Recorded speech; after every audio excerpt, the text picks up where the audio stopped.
Trouxe sua Bíblia ainda? Nós temos ainda continuar a nossa série da mensagem de Tiago, capítulo de número 3 de Tiago.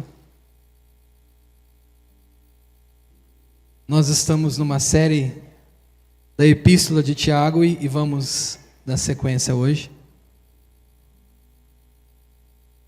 Meus irmãos, eu peço que vocês tenham paciência, que hoje você vai um pouquinho mais tarde embora. Tudo bem? Amém? Um pouquinho mais, tá?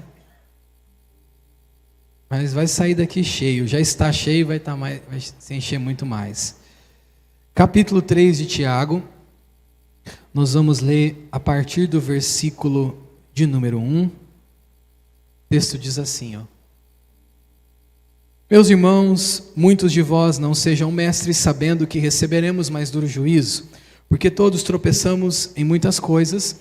Se não tropeçamos em palavra, o tal é perfeito e poderoso para também refrear todo o corpo. Ora, nós pomos freios nas bocas dos cavalos, para que obedeçam, e conseguimos dirigir todo o corpo. Vede também as naus que, sendo tão grandes e levadas de impetuosos ventos, se viram com um bom pequeno leme para onde quer a vontade daquele que os governa.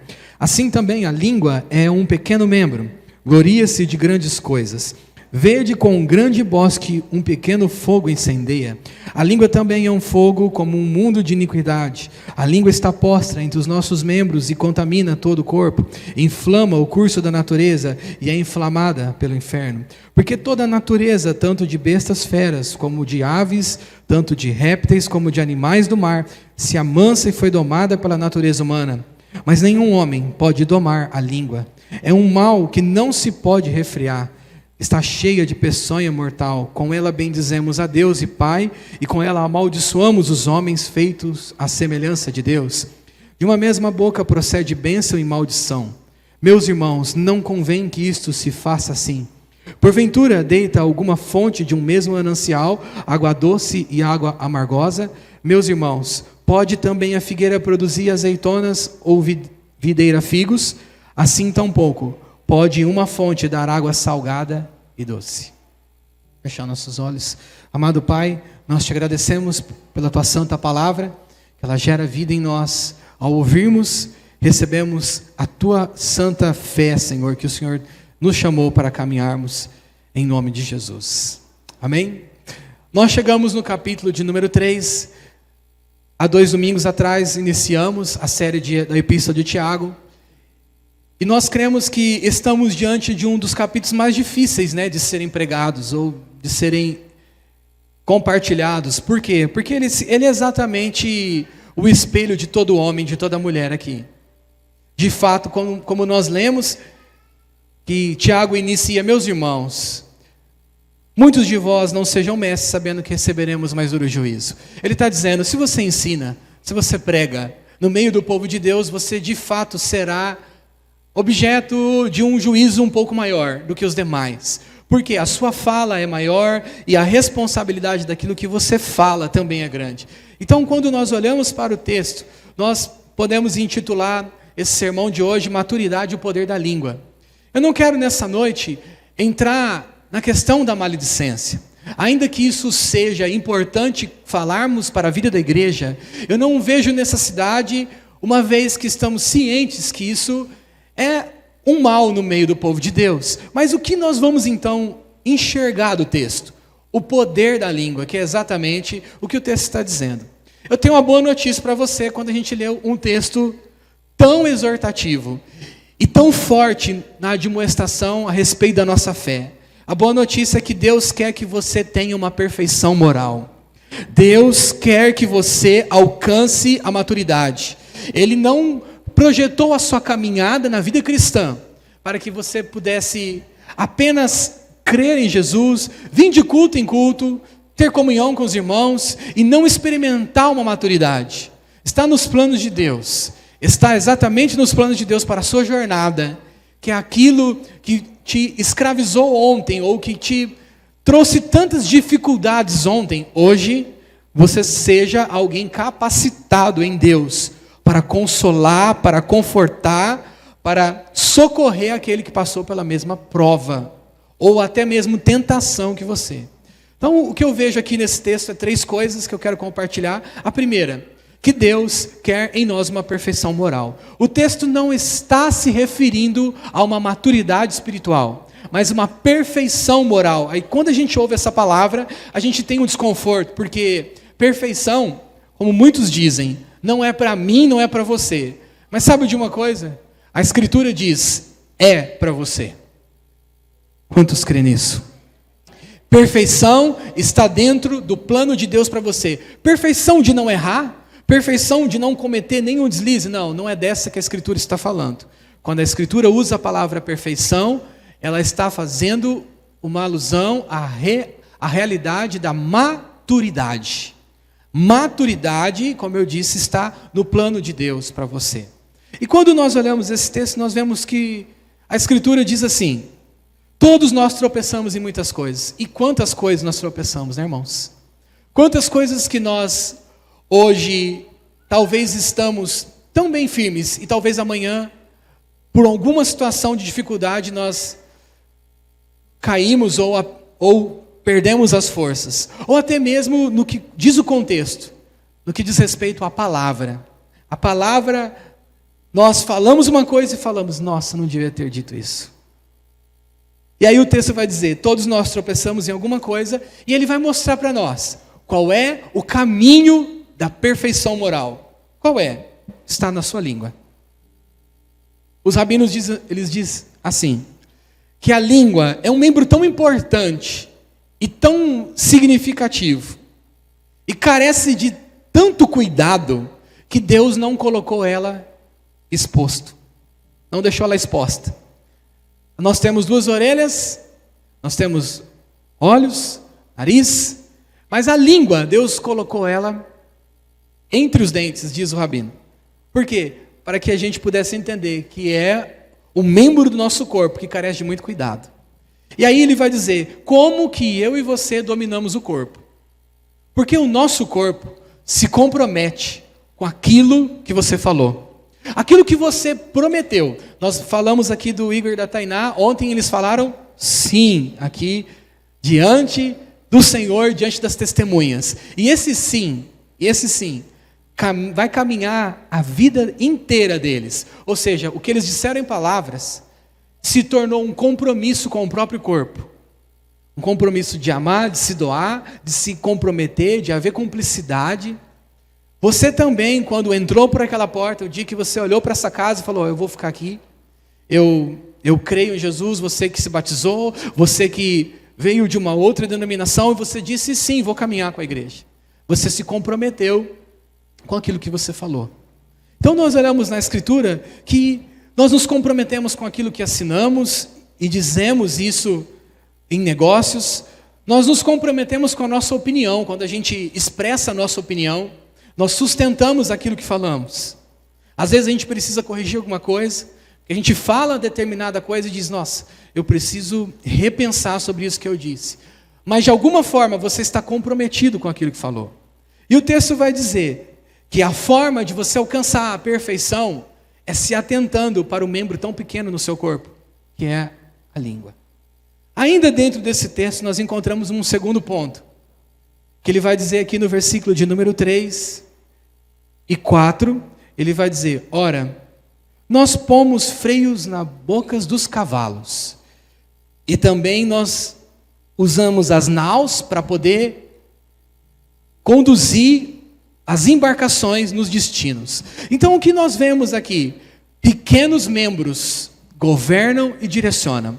Lá em Coríntios 12, 22, vai dizer que na vida da igreja, os membros que não aparecem, os membros que são menos honrosos, são aqueles a qual Deus colocou como mais necessário. Deus colocou membros tão pequenos, você que não está aqui numa equipe de música, não aparece, ninguém te vê. Ninguém te vê porque você faz o serviço nos bastidores.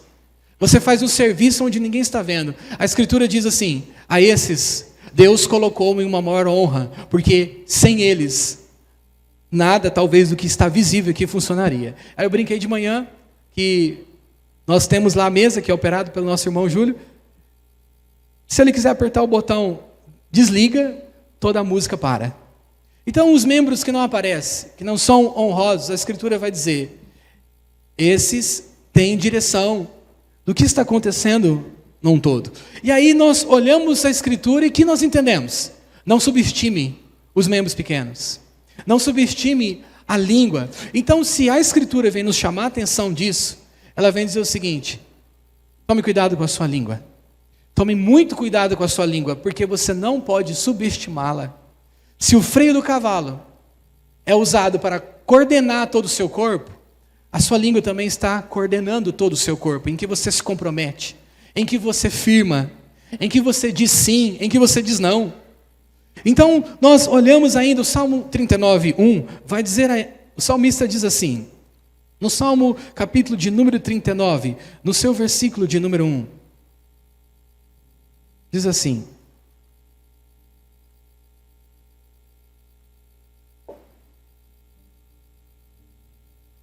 eu guardei os meus caminhos para não pecar com a minha língua. Guardarei a boca com o freio, enquanto o ímpio estiver diante de mim.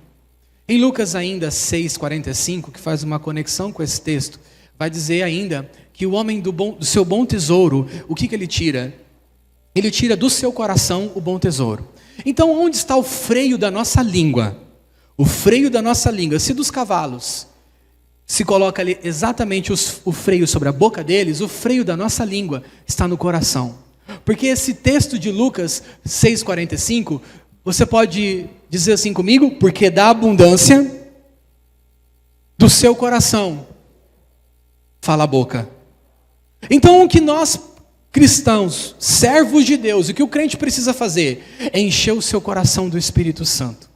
Encher o seu coração da vida de Deus, encher seu coração das coisas do alto, porque qual é a segurança? A segurança que o coração, sendo o freio da nossa boca, a abundância do coração, vai dizer o que você vai falar, o que você vai dizer na sua vida cotidiana.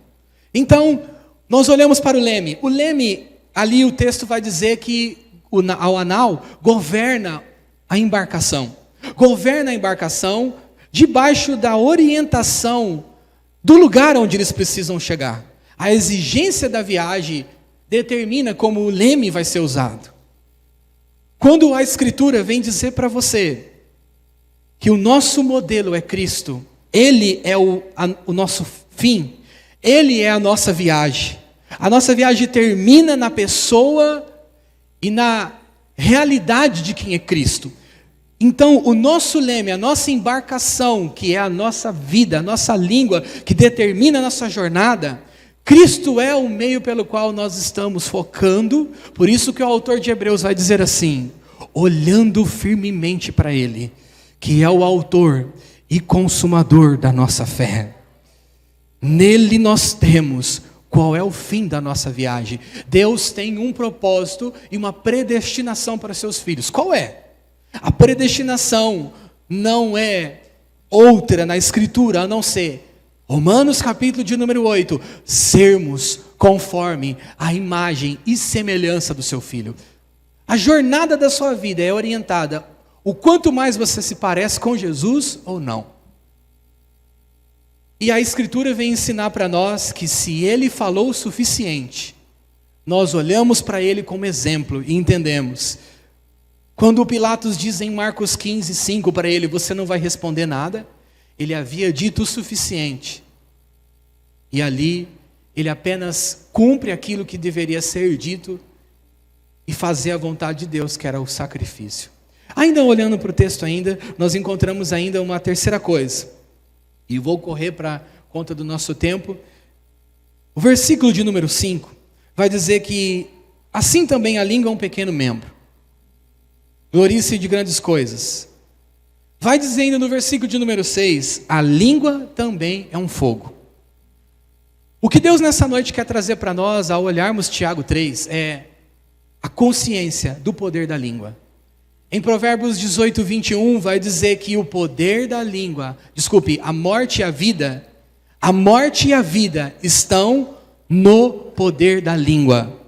Sabe o que a Escritura está dizendo? Honestamente, se a sua vida é uma vida abundante ou tem morte, está determinada pela sua língua.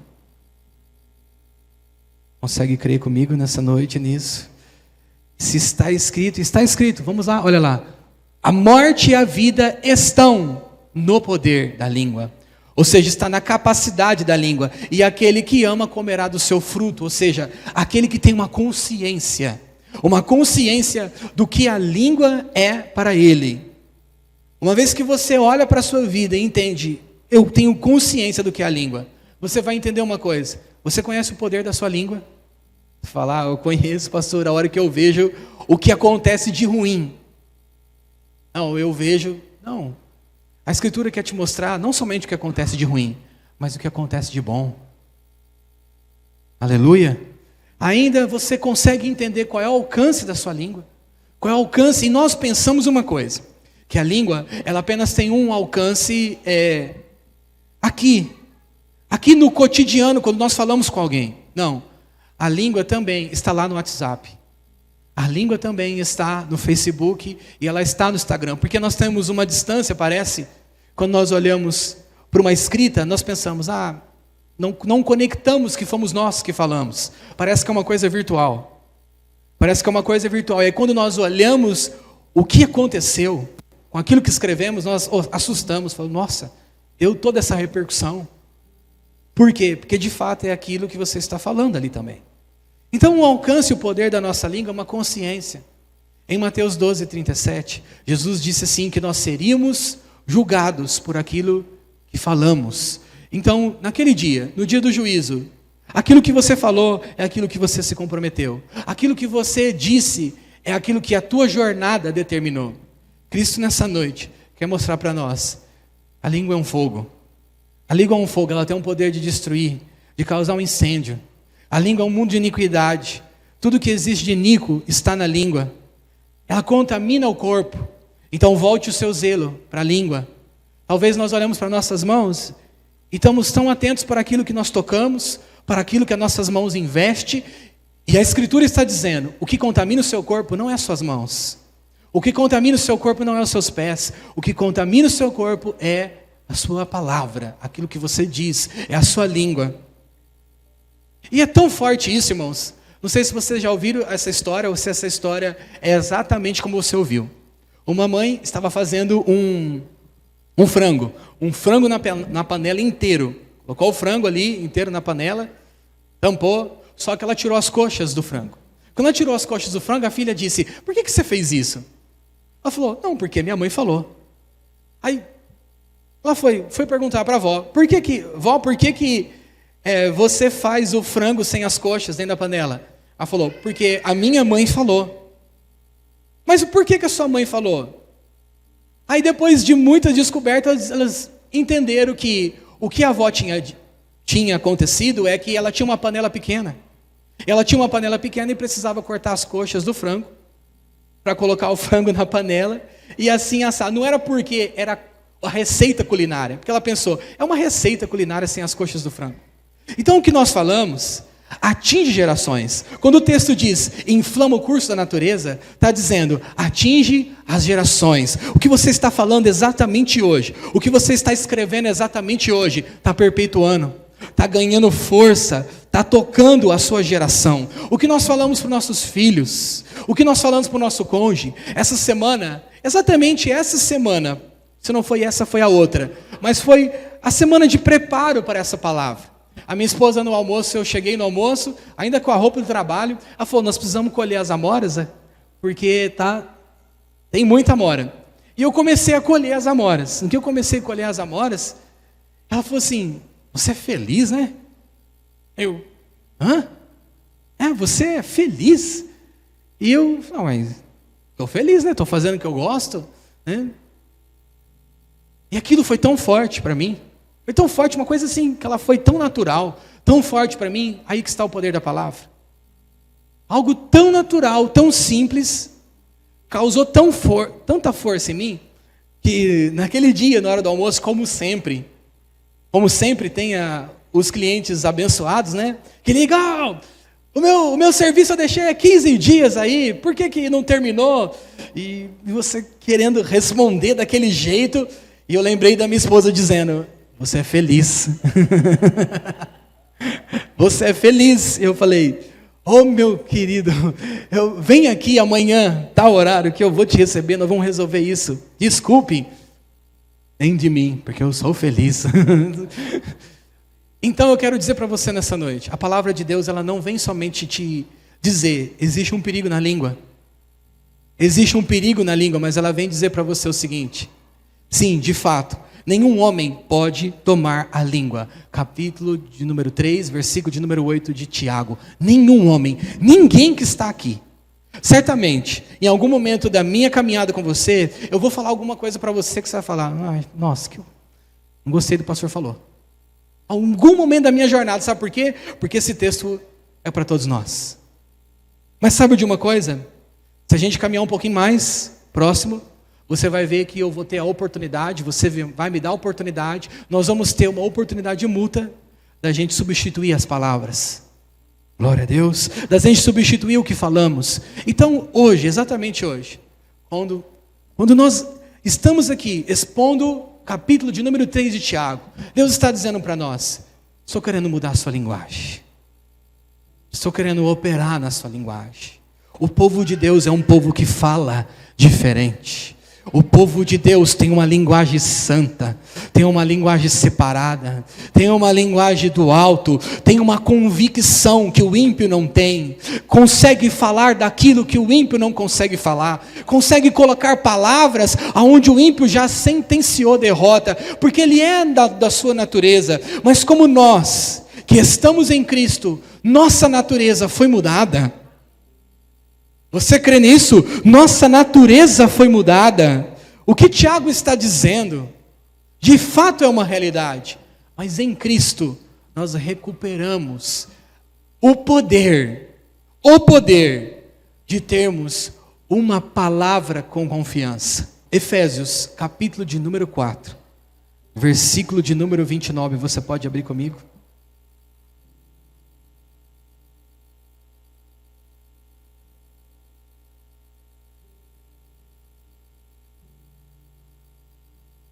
Efésios capítulo de número 4, versículo de número 29. O texto diz assim: não saia da vossa boca nenhuma palavra torpe, mas só o que for boa para mover edificação, para que dê graça aos que ouvem. Eu vou ler novamente. Não saia da vossa boca nenhuma palavra torpe. Que ordenança é essa, Senhor? Que ordenança é essa se ao ler Tiago, Tiago está dizendo que nenhum homem pode domar a sua língua. Parece estar a Bíblia contraditória? Só parece. É uma ordenança, não saia da vossa boca nenhuma palavra torpe. Ele vai dizer, que tipo de palavra sai, Senhor?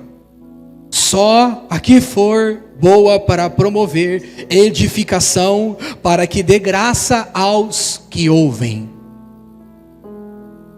Se a ordenança bíblica diz que nós devemos fazer isso, o que nós entendemos? Debaixo de toda a ordenança de Deus, guarde isso no seu coração.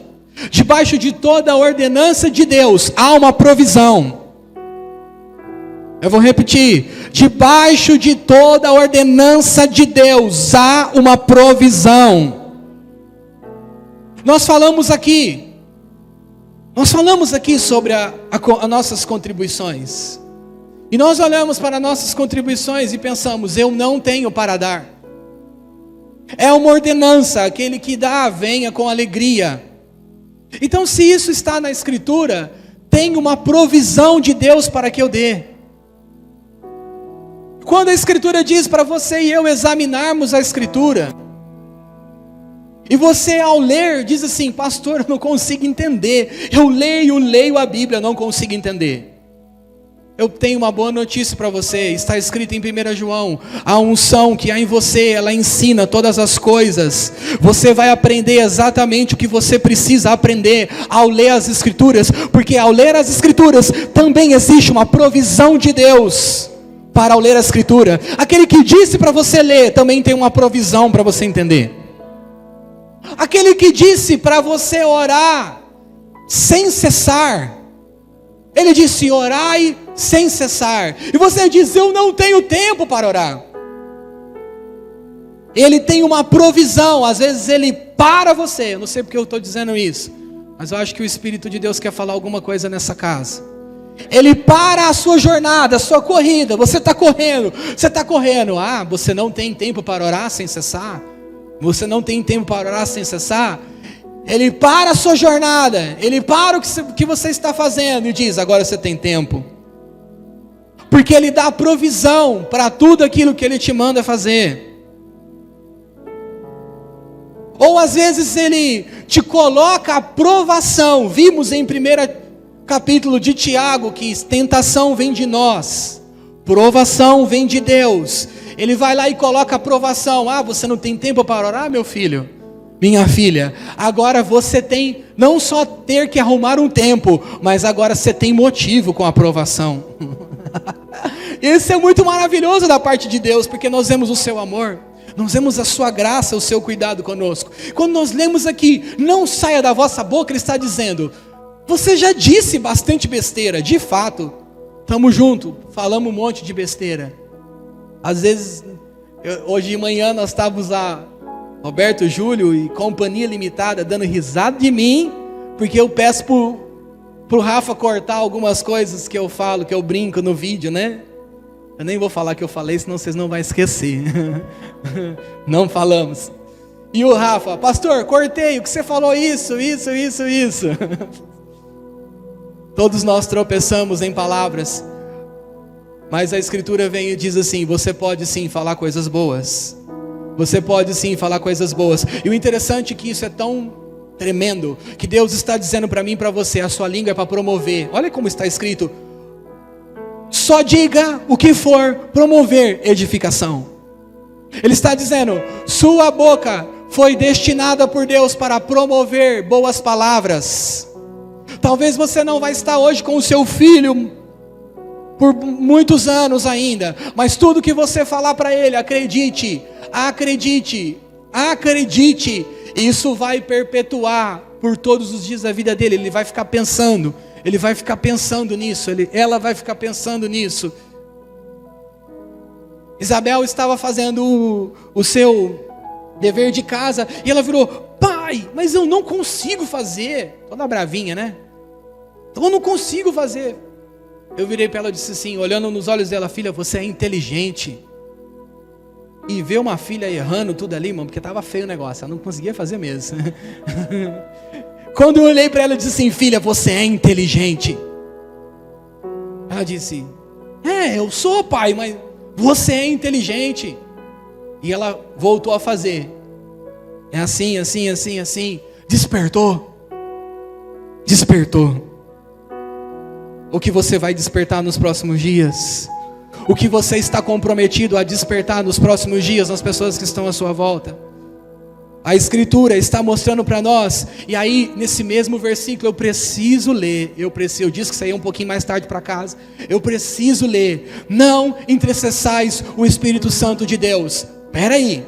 Se o versículo anterior está dizendo sobre sair palavra da boca, o que entristece o Espírito Santo? Conseguiu entender agora o que de fato entristece o Espírito Santo? O que está escrito aqui? Vossa. Se o contexto do versículo é: não entristeçais o Espírito Santo, está dizendo: você entristece o Espírito Santo com o que fala.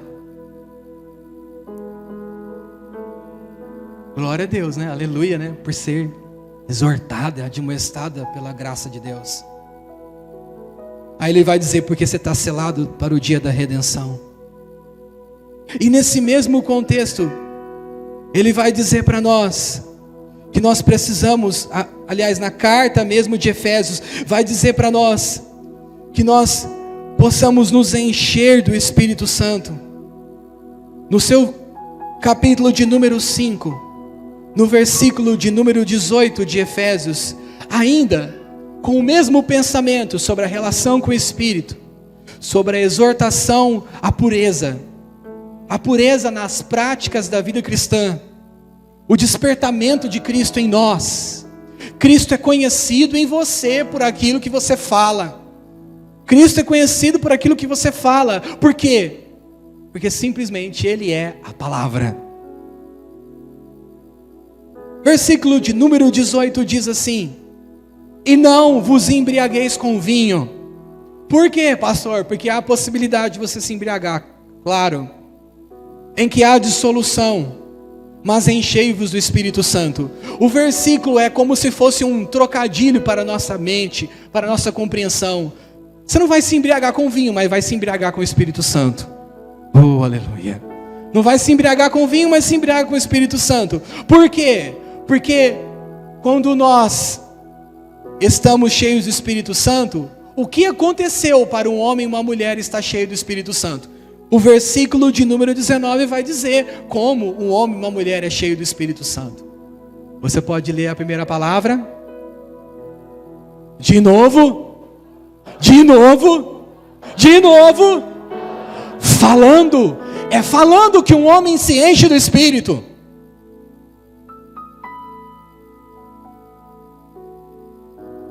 Aí você vai entender por que Deus está dizendo: cuida dessa língua, rapaz. Porque a mesma língua, Efésios vai dizer, Tiago estava inspirado em falar do problema. E aí Efésios, a carta da igreja, vem dizer: falando entre vós, em salmos, em hinos, em cânticos espirituais, cantando, salmodiando ao Senhor em vosso coração, dando sempre graças por tudo ao nosso Deus. Ele está dizendo que a sua boca dê graças por tudo. Dê graças por tudo, porque quando você dá graças na provação, você se enche do Espírito. Às vezes nós pensamos que encher do Espírito é simplesmente um culto de oração, de imposição de mãos, e de você falar numas novas línguas e falar: uau, meu Deus do céu, fui sacudido pelo Espírito. Não estou dizendo isso, mas estou dizendo que a Escritura diz que você é cheio do Espírito quando você fala. Quando você fala, quando a sua boca abre em salmos, quando a sua boca abre em cânticos, quando a sua boca abre em hinos espirituais, quando a sua boca abre em encorajamento, quando a sua boca abre em falar de que Cristo pode, de que por Cristo é possível, e você é cheio do Espírito Santo. Foi assim com Abraão. Abraão, ele caminhou dando glória a Deus, ou seja, falando. Eu era menino, eu era muito menino quando João Ramiro, um senhor muito pentecostal, e ele fazendo os cortes da árvore, porque ele era carpinteiro, né, que diz? Hã?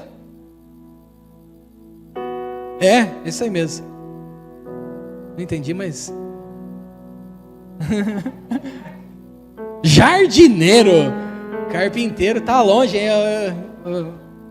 Ô Laércio, eu sei. Mas o final é o mesmo, né? Pelo menos no final a gente se encontra, né? E João Ramiro, irmão, fazia lá a jardinagem. Se eu tivesse jardinagem, ia chegar. E ele deu uma podãozada na canela. E ele falava assim: aí eu dei uma podãozada na canela, e eu disse: ai meu Deus. Ele falou assim: eu senti uma voz vindo no meu coração: João Ramiro, eu estou te provando. Nossa. Ele ouvia Deus falando isso com ele. Eu creio, porque ele dava glória a Deus. Falava: glória a Deus, eu vou ter que ir para o hospital agora. Ah, Senhor. Aleluia. Aleluia. Falsas testemunhas se levantaram contra Estevão. Em capítulo 6 de Atos, no seu versículo de número 13, diz que falsas testemunhas o entregaram Mas as falsas testemunhas não foram suficientes para calar, para fazer com que ele olhasse e falasse assim: "Oh Senhor, as falsas testemunhas me entregaram e agora eu vou morrer por causa das falsas testemunhas." Não, ele olhava para o céu, ele via Jesus em pé e dizia: "Jesus, recebe o meu espírito, Jesus, recebe o meu espírito, recebe o meu espírito." Sabe qual é a aplicação dessa palavra? Para de ficar ouvindo quem está falando, para de ficar lendo o que está escrevendo a seu respeito. Deixa o que falaram. Sim, a língua tem um poder? Tem. Te machucou? Machucou, pastor. Estevão foi entregue por testemunhas, por irmãos que falaram: ele falou contra a lei de Moisés. Mas ele não ficou olhando para as testemunhas dizendo: postou no Facebook, postou no Instagram ali, ó. Falaram que eu falei contra a lei de Moisés, eu sou zeloso pela lei de Moisés. Não, aquilo pode ter o ferido, o texto não diz. Mas o texto diz uma coisa que nós devemos fazer, que ele está ali como exemplo, como o primeiro mártir da história. Olhando para Jesus, ele dizia: recebe o meu espírito. Recebe o meu espírito.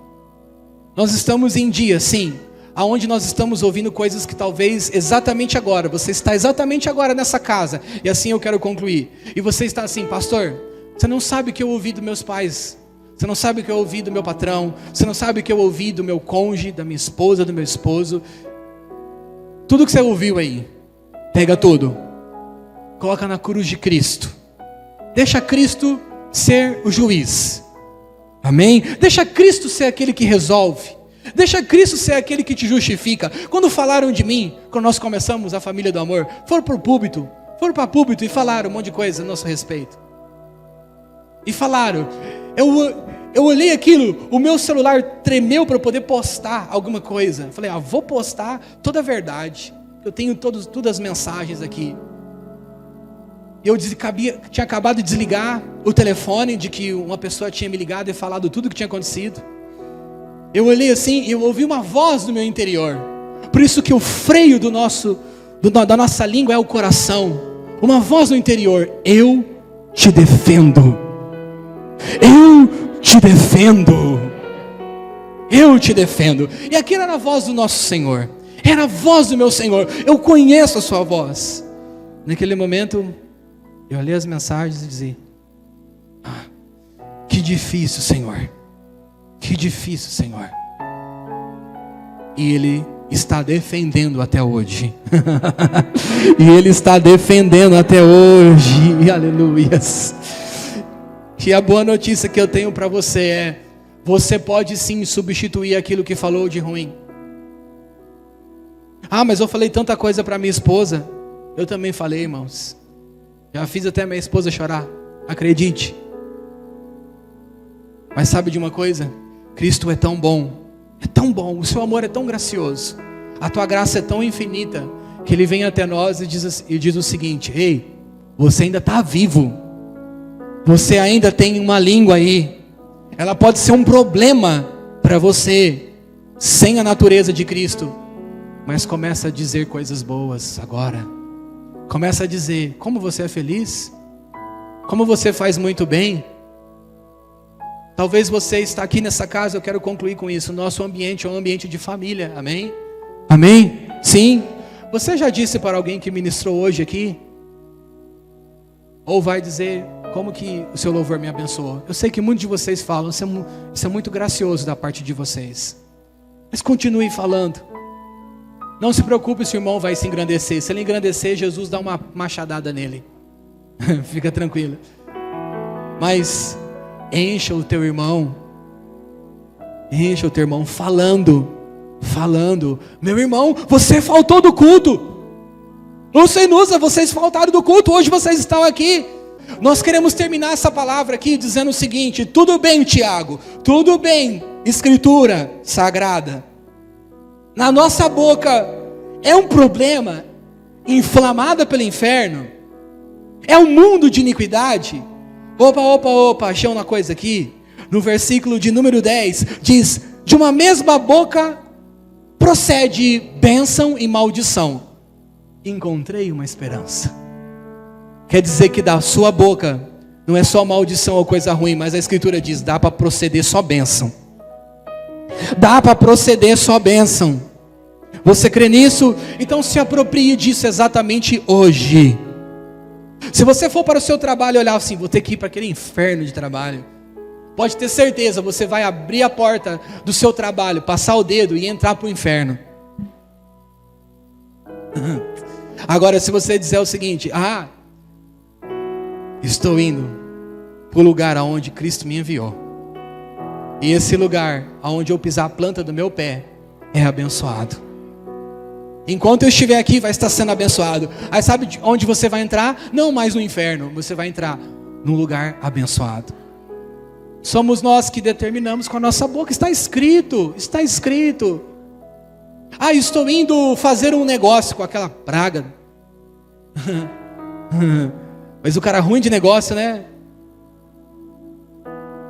Às vezes o cara é difícil de negociar.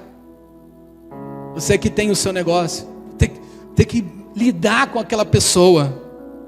Não, hoje eu vou ter um bom encontro com aquele abençoado, porque Jesus vai entrar na cabeça dele, vai iluminar a cabeça dele, ele vai fazer um bom negócio comigo. É assim, João Paulo, nos negócios? Aleluia. Hoje eu vou ter que ir lá terminar o serviço daquela casa, e aquela mulher falando no meu ouvido, isso deve acontecer, né, Lércio? Falando no meu ouvido, não ficou pronto ainda o armário, não ficou pronto ainda o guarda-roupa. Tem que ouvir aquela mulher falando tudo aquilo. Não, eu vou lá ouvir aquela mulher, mas hoje eu vou orar, Jesus fecha a boca dela. Não é só eu que tenho que ficar calado. Põe um freio na boca dela. Ou melhor, eu não vou dar nem tempo dela falar, eu já vou dizer, acredite, vai dar tudo certo. Deus quer trazer ao nosso coração a riqueza da nossa língua, a riqueza. Sim, Tiago nos deu uma notícia aqui tenebrosa, de arrependimento, porque ele quer nos levar a um arrependimento de tudo que falamos. Mas a Escritura quer nos chamar também a um compromisso novo. Quantos querem entrar em um compromisso novo com a sua língua?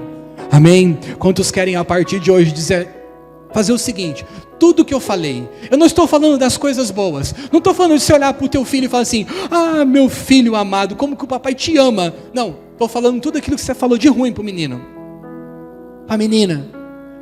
Você vai lembrar de tudo, vou ter que lembrar, sim, para substituir. Tudo que você falou de ruim, nos ambientes onde você pisou, a Escritura está dizendo, é hoje, é essa semana, a língua. Você fala, ai, vão achar que eu estou doido, vão falar que eu mudei. Não, vão dizer, e que pensa que você mudou, e que você possa dizer o seguinte: o Espírito de Deus veio sobre mim. Você pode ficar de pé nesta noite.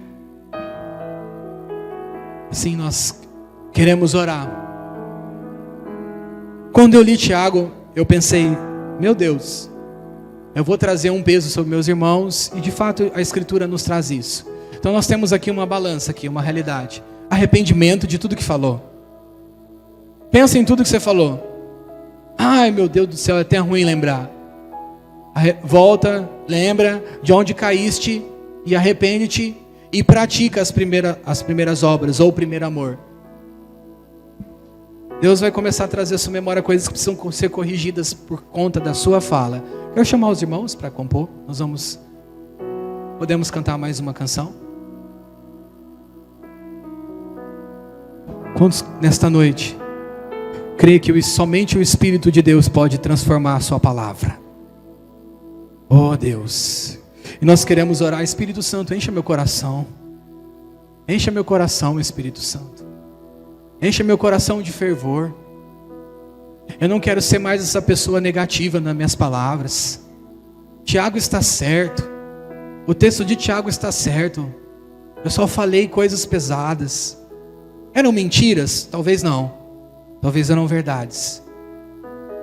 Mas a Escritura está dizendo, todo mundo fala o que você falou, mas os santos foram chamados para falar diferente. Que Cristo nessa noite te dê o que a Escritura te chamou para fazer.